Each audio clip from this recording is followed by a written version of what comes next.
ஓம் சாய்ராம், ஜெய் சாய்ராம். என் அன்பு குழந்தையே, நாளையே உனக்கு ஒரு பெரும் மகிழ்ச்சியை நான் வைத்திருக்கின்றேன். இப்போது உள்ள கஷ்டத்தை பற்றி நீ கவலைப்பட்டால் நாளை வரும் மகிழ்ச்சியை எப்படி நீ அனுபவிக்கப் போகின்றாய்? கஷ்டம் என்பது வரத்தான் செய்யும். அதற்காக கஷ்டத்திலேயே நாம் இருக்க முடியுமா? வரும் இன்பங்களை அனுபவிக்க வேண்டாமா? நாளை தரும் நான் அனுபவத்தை நீ மகிழ்ச்சியாக அனுபவித்தால் உன் வாழ்க்கை நிம்மதியாக இருக்கும். கஷ்டத்தை தூரவை, இன்பத்தை உன் அருகில் வை. உன் வாழ்க்கை மாறுவதை கவனி. இன்று உனக்கு ஏற்பட்ட விஷயங்களை அவமானம் என்று கருதாதே. உன் மனதில் கபடம் இல்லை. உன் மனதிற்கு தெரியும் யார் உன்னை ஏமாற்றுகிறார்கள் என்று. அவர்களை உன் வாழ்வில் இருந்து நகர்த்திவை. எதை வேண்டுமானாலும் பொறுத்து கொள்ளலாம். ஆனால் நம்பிக்கை துரோகத்தை மற்றும் பொறுத்து கொள்ளவே முடியாது. அப்படி செய்த அவர்களை என் கையில் விட்டுவிடு. நான் அவர்களுக்கு நல்ல பாடம் கற்றுக் கொடுக்கிறேன். நீ எதையும் வெளியே காட்டாதே. உனக்கான மிகப்பெரிய சொத்து நிம்மதிதான். உன்னை மதிக்காதவர்களுக்காக அதை செலவழிக்காதே. மதிப்பு, மரியாதை மற்றவர்களுக்கு எப்படி கொடுக்க வேண்டும் என்பதை நான் அவர்கள் மொழியில் புரியும்படி செய்து காண்பிப்பேன். நீ அழாதே. இன்று உன் மனதில் ஏற்பட்ட காயம் என்பது என் மனதில் ஏற்பட்டதற்கு சமம். அதை நான் எப்படி பந்தாடுகிறேன் என்பதை நீ பார்.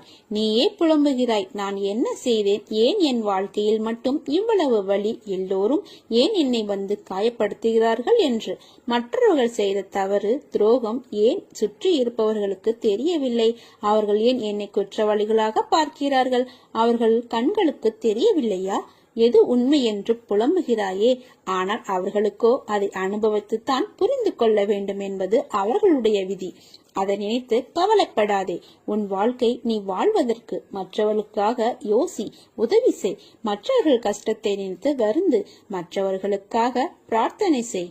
ஆனால் வாழ்க்கை என்னும் மூச்சை உனக்காக சுவாசி. அதில் ஒருவர் மட்டுமே உயிர் வாழ முடியும். அந்த மூச்சுக்கு சொந்தக்காரராய் இருக்கும் நீ மட்டும்தான் அதை சுவாசிக்க முடியும். நான் சொல்வதை உன்னால் புரிந்து கொள்ள முடிகிறதா? என் குழந்தை வைரம். அதனால் தான் உன்னை ஒரு வடிவம் கொண்டு வருவதற்காக செதுக்கிக் கொண்டிருக்கிறேன்.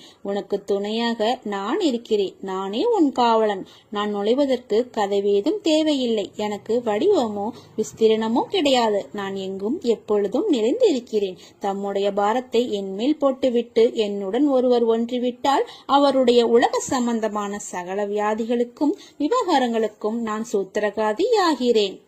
சாயி நாமத்தை உச்சரிப்பவர் எப்பொழுதும் சாந்தமாகவும் நலமாகவும் இருப்பார். எவர் ஒருவர் சாயி சாயி எனும் நாமத்தை வாயிலும் சாயின் மீதான அன்பை இதயத்திலும் கொண்டிருக்கிறாரோ அவர் எப்பொழுதும் சாந்தமாகவும் நலமாகவும் சேமமாகவும் இருப்பார். சாயியே அவருடைய பார்க்கும் விஷயமாக அமைந்துவிட்ட பிறகு அவர் வேறு எதையும் நோக்குவாரா? பார்க்கும் இடங்களிலெல்லாம் அவருக்கு சாயியே தெரிவார். அவருக்கு இவ்வுலகில் சாயி இல்லாத இடமே இல்லாமல் போய்விடும். ஏனெனில் சாயியே அவரை வழி நடத்துவார். சாயியே அவரை ரட்சிப்பார். என் சாய் என்னுடன் இருக்கிறார், எனக்கென்ன கவலை என்று சொல்லிப்பார். உனது பயமெல்லாம் போய் தைரியம் கிடைக்கும். இனி நல்லதே நடக்கும். உனக்கு எதிராக தொடுக்கப்படும் எந்த விதமான அஸ்திரமும் உன்னை நெருங்காது. உன்னிடம் உள்ள இறைவன் சாயி மிக பெரியவன். நீதிபதியான அவன் உனது மனதை தினந்தோறும் படித்துக் கொண்டு உட்கார்ந்திருப்பவன். நீ பயப்பட வேண்டியது கோர்ட்டுக்கோ வழக்கு போன்றவற்றுக்கோ அல்ல, தண்டனைக்கோ அல்ல. உன்னை நம்பி பொறுப்பை ஒப்படைத்துவிட்டு உன்னால் முடியும் என உட்கார்ந்து வேடிக்கை பார்த்து கொண்டிருக்கிறாரே சாய்பாபா, அவருக்கு அந்த கடவுளை மட்டுமே நினை. உனக்கு நேற்று தோன்றிய கஷ்டமானாலும் துக்கமானாலும் மற்ற எந்த இக்கட்டான நிலையானாலும் இன்று யாருக்காவது நேர்ந்தது என்றால் அவர்களுக்கு உன்னால் முடிந்த உதவியை செய். உதவி செய்ய முடியாத பட்சத்தில் உன் இதயம் அவர்களுக்காக பரிதவிக்க வேண்டும். அதை விட்டுவிட்டு அவர்களின் உதவியற்ற நிலைமையை பார்த்து நீ ஏளனம் செய்யாதே, சந்தோஷப்படாதே. உன் இதயத்தில் நான் அமர்ந்திருக்கிறேன். நீ நினைப்பது, திட்டம் போடுவது உன் மனதில் ஆழமாக பதிந்திருக்கும் பதிவேடுகள். நீ ரகசியம் என்று மனதில் மறைத்து வைத்து இருப்பது இவையெல்லாம் எனக்கு வெட்ட வெளிச்சமாக தெரியும். உன் மனதில் ஏற்பட்ட காயம், துன்பம் மட்டும் எனக்கு தெரியாதா? அனைத்தையும் அறிவேன். மனதால் கூட பிறருக்கு தீங்கு நினைக்காதே. பொறுமையுடன் இரு. நீ நிச்சயம் நீ ஜெயமாக வாழ்வாய். என் பரிபூர்ண அருள் என்றும் உனக்கு எப்போதும் உண்டு. உனக்காக எனது துவாரகாவில் காத்து கொண்டிருக்கிறேன். நீ விரைந்து வா. எனது தரிசனம் கிடைக்குமா கிடைக்காதா என்று ஏங்கிக் கொண்டிருக்கும் பல பேர் மத்தியில் நான் உனது வருகைக்காக காத்து கொண்டிருக்கிறேன். இனி உனது வாழ்க்கை நீ விரும்பியது போல மாறப்போகிறது. ஜெயிக்கப் போகிறாய். அதை நான் ஆனந்தமாக கண்டு கழிக்கப் போகிறேன். வாழ்க்கையில் என்ன நடக்கும் என்று பயத்துடனே வாழாதே. அடுத்தது என்ன நடந்தாலும் பார்த்து கொள்ளலாம் என்று துணிந்து நில். வருத்தப்படாதே, அழாதே, குற்றமாக கருதாதே. தோல்வி வரும்போது துவண்டு போகாதே. துன்பத்தை பெரிதாக நினைத்து இன்பத்தை இழந்து விடாதே. உனக்கு நிறைய வாய்ப்புகளும் காலங்களும் உள்ளன. அவற்றை உனக்கு சாதகமாக மாற்றிக்கொள்வதற்காகவே இந்த சின்ன சறுக்கல் என்பதை உணர்ந்து புத்துணர்ச்சியோடு எழுந்து நடந்து வா. ஒரு உண்மையான பக்தரின் கோரிக்கைகள் பாபாவினால் எப்போதும் எந்த சூழ்நிலையிலும் நிராகரிக்கப்பட்டதில்லை. குறித்த நேரத்தில் பாபா கஷ்டங்களை போக்கி அருள்வார் என்று திடமான நம்பிக்கை மற்றும் பொறுமை இரண்டும் வேண்டும் உங்களிடம். இப்பிறவியில் மட்டுமல்ல, எத்தனை பிறவிகள் எடுத்தாலும் தனது பக்தர்களை காப்பதாக பாபா உறுதி கொண்டுள்ளார் என்பதை நாம் எப்போதும் நினைவில் கொள்ள வேண்டும். நீ நீண்ட காலமாக வேண்டியவை இன்று உனக்கு கிடைக்கப் போகிறது. என்னை நம்பியவர் என்றும் கெடுவதில்லை. தினம் தினம் என் நாமத்தை உச்சரிக்கும் உனக்கு அழகான நல்வாழ்க்கையை உருவாக்கி தருவேன். இனி உன் வாழ்க்கையில் முன்னேற தன்னம்பிக்கையோடு நீ எடுக்கும் முயற்சிகள் அனைத்தும் வெற்றி பெறும். இந்த சாயின் ஆசியோடு நல்லதே நடக்கும். மனதில் உள்ள குழப்பங்களை எண்ணி கவலை வேண்டாம். எல்லாம் சரியாகிவிடும். இனி உன் வாழ்க்கை சந்தோஷமாகும். என் மீது நம்பிக்கையுடன் இருப்பவர்களை நான் கைவிட மாட்டேன். யார் உன்னை கைவிட்டாலும் கண்ணீர் சிந்த விட்டாலும் கவலைப்படாதே. உன் கண்ணீரை துடைக்க உன் சாயப்பா நான் இருக்கிறேன். நீ இழந்த மதிப்பை விட 100 மடங்கு திரும்ப பெறுவாய். உன்னை நோக்கி வெற்றி என்னும் படிக்கட்டு தயாராக உள்ளது. நீ அதில் முன்னேறி செல்வாய். நீ எதற்கும் கலங்காதே. எப்பொழுதும் நான் உன்னோடு தான் இருப்பேன். நீ உன்னில் பார்க்கும் அனைத்துமாய் அகிலத்தின் ரூபமாய் உனக்கு நான் இருப்பேன். அதனால் எல்லாம் சரியாகிவிடும். எதற்கும் அஞ்சாதே. உன்னோடும் உன் குடும்பத்தோடும் நான் இருக்கிறேன். நீ நல்ல ஆரோக்கியத்துடன் எல்லா செல்வ வளங்களையும் பெற்று வாழ்வாய். 1000 பேரிடம் நீ உதவி கேட்டாலும் உனக்கு உதவ போவது பாபா மட்டுமே என்று நினைத்துக்கொள். கஷ்டம் வரும்போது கலங்காதே. என்னை நினைத்துக்கொள். நான் பார்த்துக் கொள்கிறேன். உன் தேவைகள் அனைத்தும் நிறைவேறும். உன் குடும்பத்துடன் மகிழ்ச்சியாக வாழ்வாய். எத்தனை கைகள் உன்னை தள்ளி விட்டாலும் ஒரு குழந்தை தன் தாயை நம்புவது போல் நீ என் மீது வைக்கும் நம்பிக்கை என்றும் உன்னை கைவிடாது. இன்று உன் கஷ்டங்களை ஒரு பூவிடம் சொல்லி என் காலடியில் வை. எல்லாம் சரியாகிவிடும். என் மீது நம்பிக்கை வைத்தவர்களை நான் என்றும் கைவிடுவதில்லை. நீ ஒரு கணக்கு போட்டு வைத்திருப்பாய். ஆண்டவனும் உனக்கு என்று ஒரு கணக்கு போட்டு வைத்திருப்பார். நீ போட்ட கணக்கு தவறாகிவிட்டால் தவறு அல்ல. ஆண்டவன் போட்ட கணக்கு தான் உனக்கு எப்போதும் சரியாக இருக்கும். அதனால் வருத்தம் வேண்டாம். ஆண்டவனின் கணக்கு எப்போதும் நிரந்தரமான கணக்கு. எப்போதும் நீ ஆண்டவனின் கணக்கிலே இரு. நீ உண்மையோடும் ஆன்ம உணர்வோடும் கண்ணீரோடும் செய்கின்ற பிரார்த்தனைகளை கேட்டுக்கொண்டு தான் இருக்கிறேன். நான் அளிக்கும் பதில்களை உன்னால் புரிந்து கொள்ள முடியாமல் போய்விடுவதால் அதனை நீ தட்டி கழித்து விடுகிறாய். பலனை நீ அடைய முடிவதில்லை. உன் விருப்பப்படி நடக்கவும் வாழவும் உனக்கு சுதந்திரம் கொடுத்திருக்கிறேன்.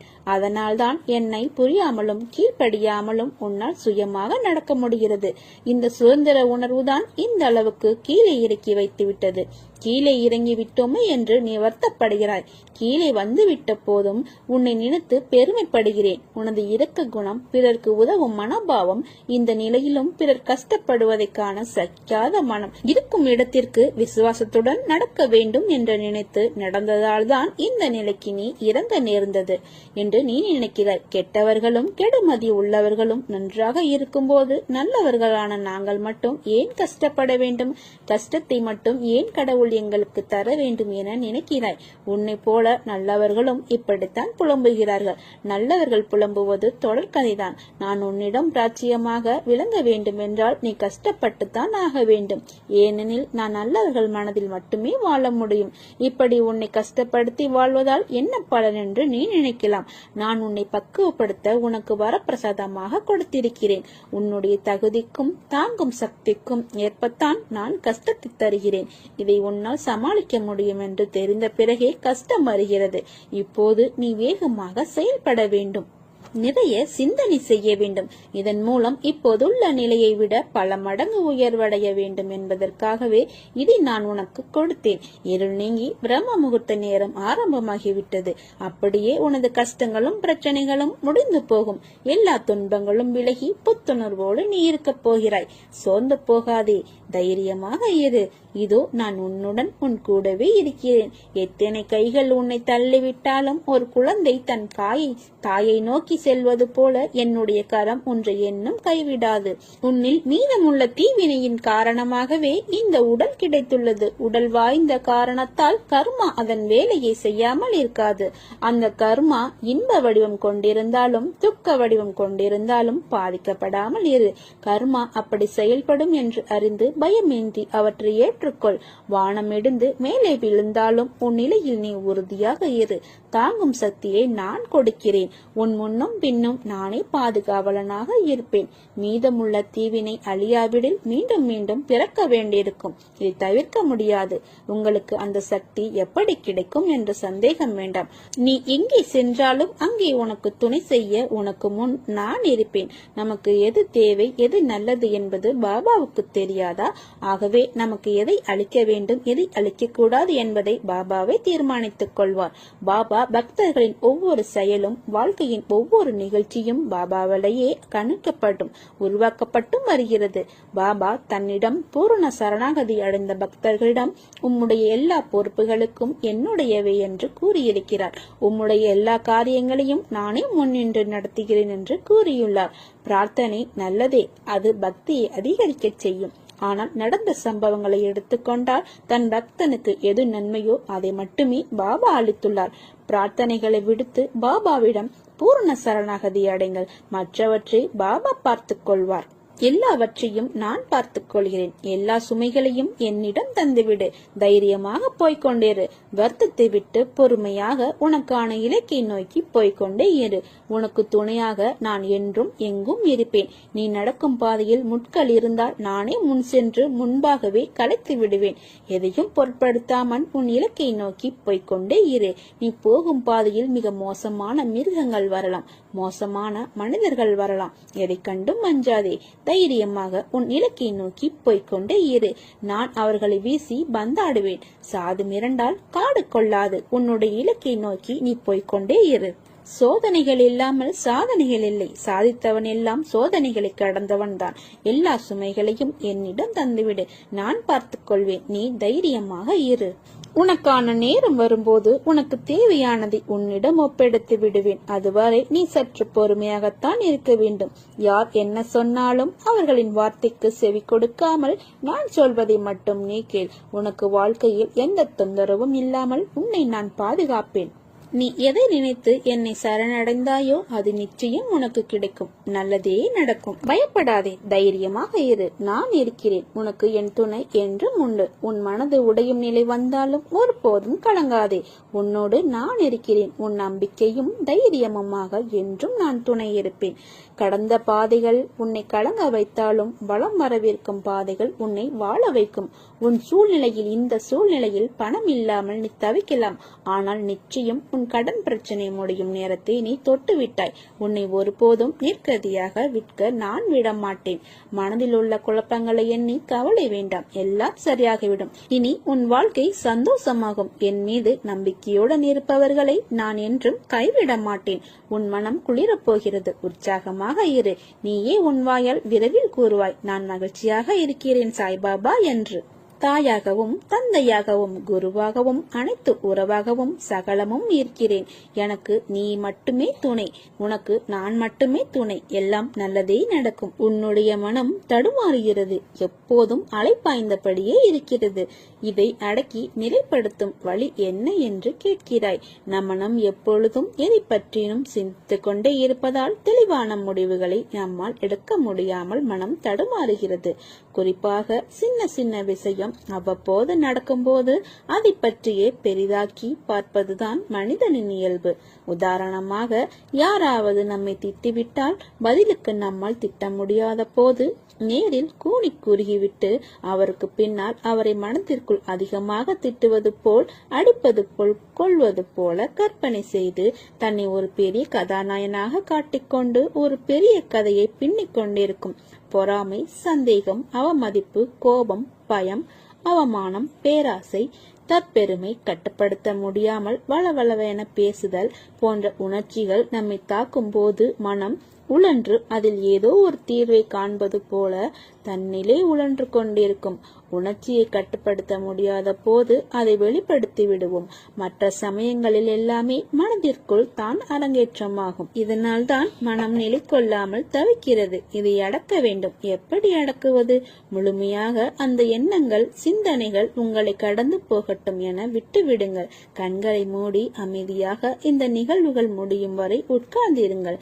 கரையாங்கள் புற்றிலிருந்து புறப்படுபவதைப் போல இந்த எண்ணங்கள் மனதிலிருந்து புறப்பட்ட பிறகு மனதில் ஒரு வெற்றிடம் தோன்றுவதை உங்களால் உணர முடியும். இந்த வெற்றிடம் துவக்கத்தில் ஒரு சில வினாடிகள் வரை நீடிக்கும். இதையே பழக்கப்படுத்தினால் சில நிமிடங்கள் தொடரும். காலப்போக்கில் நிமிடங்கள் மணிக்கணக்கில் மாறும். இந்த எண்ணங்களை கட்டுப்படுத்ததான் மூக்குக்கு மேலே புருவ மத்தியில் கற்பனை உருவத்தை நிறுத்தி கொண்டு அதில் பார்வையை செலுத்துவார்கள். இப்படி செய்தால் எண்ணங்கள் தடைப்பட்டு விடும் என்பது நமது முன்னோர்கள் கண்டறிந்த உண்மை. இதை பின்பற்றி பாருங்கள்.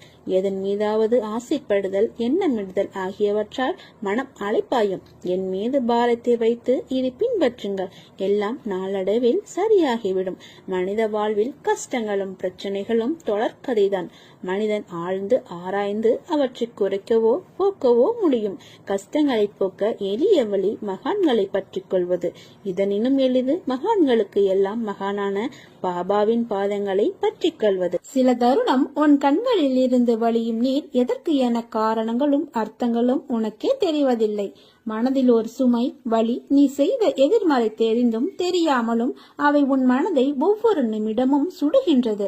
அதை தாங்க முடியாமல் உன் மனம் தவிக்கின்றது. உன் தவறுகளுக்கு மன்னிப்பும் அதை உணர்ந்து நீ மாற வேண்டும் என்ற எண்ணம் உன்னிடத்தில் தன்னம்பிக்கையாய் இருந்தாலும் சில நேரம் புயலாய், மழையாய், இடியாய் சில நிகழ்வுகள் உன் கண்முன் வருவதும் போவதும் உன் ரணத்திற்கு மேல் ரணங்களை உணர வைக்கிறது. நிம்மதி என்ற சொல்லை கூட மறந்து போகும் நிலை.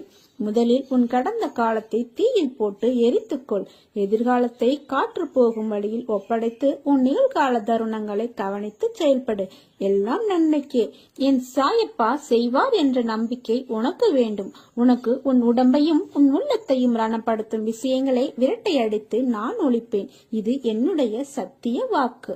என் வார்த்தையை உயிர் மூச்சா எடுத்து அதை கடைபிடித்து நடக்கும் உனக்கு எல்லாம் நல்லதே நடக்கும். என் பரிபூரண அருளும் ஆசீர்வாதமும் அன்பும் பெற்ற என் செல்ல பிள்ளை நீ எதை நினைத்து என்னை சரணடைந்தாயோ அது நிச்சயம் உனக்கு கிடைக்கும். நல்லதே நடக்கும். உன் காரியங்கள் அனைத்தும் வெற்றி பெறும். உன் துயரங்கள், வியாதிகள், கடன் சுமைகள் அனைத்தும் உன்னை விட்டு விலகும். கூடிய விரைவில் நீ விரும்பும் எண்ணங்கள் நிறைவேறும்.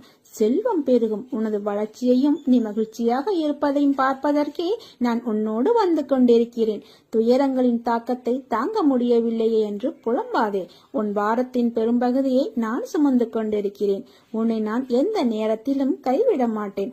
உனக்காக நிழலாக என்றும் உனக்காக நீ செல்லும் இடமெல்லாம் ஏதாவது ஒரு ரூபத்தில் அப்பா நான் உனக்கு துணை நிற்பேன். மனத்தையும் வாக்கையும் செயலையும் ஒருமுகப்படுத்தி நேர்மையாகவும் உள்ளபூர்வமாகவும் செயல்படுத்த பழகிக்கொள். அவ்வாறு நீ உன் வாழ்வில் செயல்பட துவங்கினால் உன்னுடைய துக்கங்கள் அனைத்தும் ஒரு முடிவுக்கு வரும். அனைத்து துன்பங்களும் விலகும். உன் வாழ்க்கையில் என்ன நடந்தாலும் உனது நன்மைக்காக மட்டுமே என்று நம்பிக்கொள். நான் நடத்துகிறேன் என்பதையும் நீ நம்பு. என் குழந்தையாகிய நீ எதற்கும் பயப்பட வேண்டாம். அனைத்தும் விரும்பியது போல் நல்லதாகவே நடக்கும். இது உன் அப்பாவாக அம்மாவாக இருக்கும் என் சத்திய சாய்பாபாவின் சத்திய வாக்கு. எல்லா மங்களங்களும் உனக்கு விளையும். எந்த ஒரு சூழ்நிலையிலும் கவலை கொள்ளாதே. உனக்கு எல்லா சூழ்நிலைகளிலும் நான் துணை நிற்பேன். என் வார்த்தைகளின் மீது நம்பிக்கை வைத்து செயல்படு. உன்னோடு நான் இருக்கும்போது ஏன் வீணாக துன்பமடைகின்றாய்? உன் அன்பின் மகத்துவத்தை உன்னை புரிந்தவர்களால் மட்டுமே உணர முடியும். காரணமின்றி நிராகரித்தவர்களை பற்றியோ வஞ்சகம் நினைத்தவரை பற்றியோ சிறிதும் வருத்தப்படாதே. விலை உயர்ந்த பொக்கிஷத்தை வாங்க இயலாமல் இருப்பவர்களே துரதிர்ஷ்டசாலிகள். தூய பக்தியும் அன்பும் கூட அத்தகையதுதான்.